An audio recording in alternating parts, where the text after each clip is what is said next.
On entend ce mot partout, dès qu'on souffre en amour, dès qu'on a du mal à lâcher quelqu'un, on se dit: «Je suis dépendante affective», mais est-ce que c'est vraiment le cas? Aujourd'hui, on va déconstruire cette idée parce que souffrir en amour, ce n'est pas forcément être dépendant affectif et tu risques d'être surprise.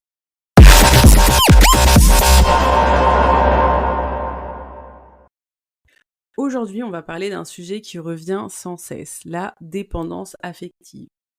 Ce terme est utilisé partout, tout le monde se dit dépendant affectif et pourtant, est-ce que c'est vraiment le cas? Et surtout, est-ce qu'on comprend vraiment ce que ça signifie? Parce que la réalité, c'est que beaucoup de personnes qui pensent être en dépendance affective ne le sont pas réellement. Ces dernières années, le développement personnel, la psychologie sur les réseaux sociaux et les coachings en relations amoureuses ont mis en avant la dépendance affective et c'est devenu un mot-clé qu'on entend partout. Mais est-ce que ça veut dire vraiment qu'on est tous dépendants affectifs? Non. Ce qu'il faut comprendre, c'est que la dépendance affective, c'est un véritable trouble émotionnel. C'est pas juste un attachement un peu trop fort ou une peur de l'abandon, c'est quelque chose de bien plus profond. Il faut bien faire la nuance entre besoin d'amour et dépendance affective. Beaucoup confondent avoir un besoin d'amour, un besoin d'attention, un besoin de validation, ce qui est totalement humain, avec la vraie dépendance affective. Avoir envie d'être rassuré, apprécier la présence de l'autre, ressentir un manque quand on aime quelqu'un, ça c'est totalement normal. C'est ce qu'on appelle le besoin de lien et on en a tous besoin. La dépendance affective, en revanche, c'est quand ce besoin devient une nécessité absolue, un pilier de notre identité. C'est quand on se sent pas capable d'exister sans l'autre, qu'on se vide entièrement dans la relation en oubliant totalement qui on est et notre identité.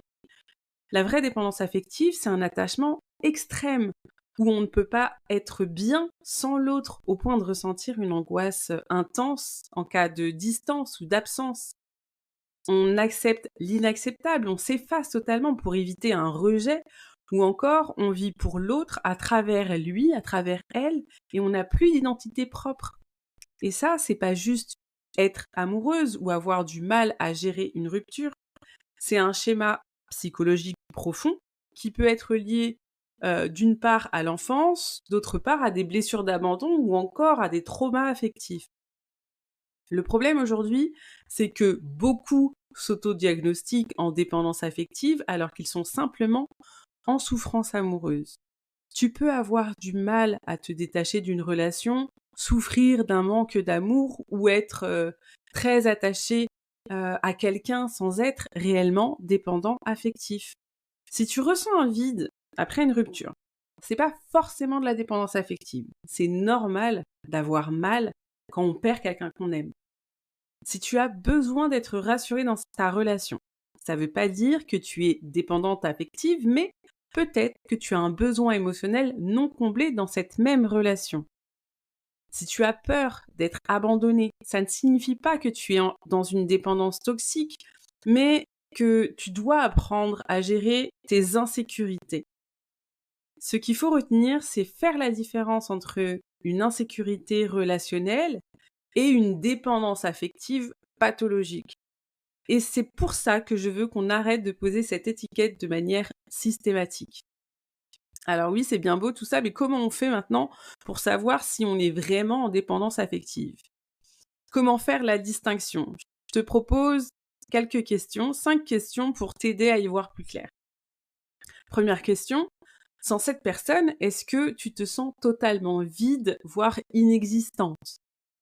Deuxième question, est-ce que tu as l'impression de ne pas être une personne complète sans l'autre? Troisième question, est-ce que tu as tendance à tout sacrifier, y compris tes valeurs, y compris tes limites, juste pour éviter un rejet? Quatrième question, est-ce que tu es prête à supporter des comportements qui te font souffrir juste pour ne pas être seule? Cinquième et dernière question, est-ce que tu ressens une vraie angoisse quand tu es célibataire ou quand ton ou ta partenaire devient distant?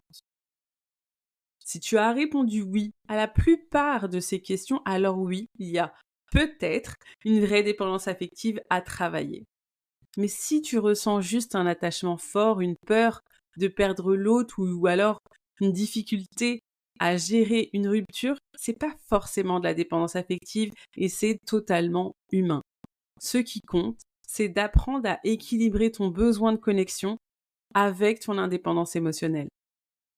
Tout ce que j'ai dit dans cette vidéo t'amène peut-être à regarder tes émotions sous un angle différent, à regarder ton comportement sous un angle différent. Peut-être que tu te dis que ce n'est pas de la dépendance affective et pour autant tu as mal. Ce que moi je veux que tu saches, c'est que tu as le droit d'avoir mal, d'être perdu, de ressentir ce vide, même si ça ne rentre pas exactement dans une définition stricte. Peut-être que tes blessures sont moins profondes, mais quoi qu'il en soit, il y a quelque chose à travailler. Donc ce que tu peux faire maintenant pour avancer, c'est apprendre à mieux gérer tes émotions, pour ne plus les laisser te submerger et à réussir à retrouver un équilibre. Tu dois également essayer de renforcer ta confiance en toi pour ne plus chercher la validation extérieure pour te sentir suffisante. Tu dois réussir à poser des limites saines, à dire non sans culpabiliser et sans craindre de perdre l'autre. Quatrième point, il faudrait que tu retrouves ton autonomie affective, trouver du bonheur en toi sans tout attendre d'une relation ou d'une autre personne et surtout travailler ta sécurité intérieure pour ne plus être en panique à l'idée que d'être seul face à toi-même.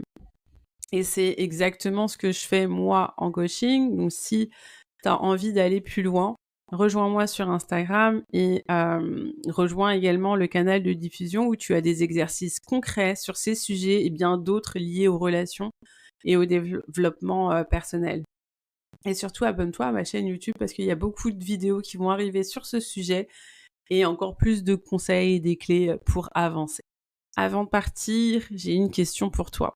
Quelle prise de conscience tu as eue aujourd'hui?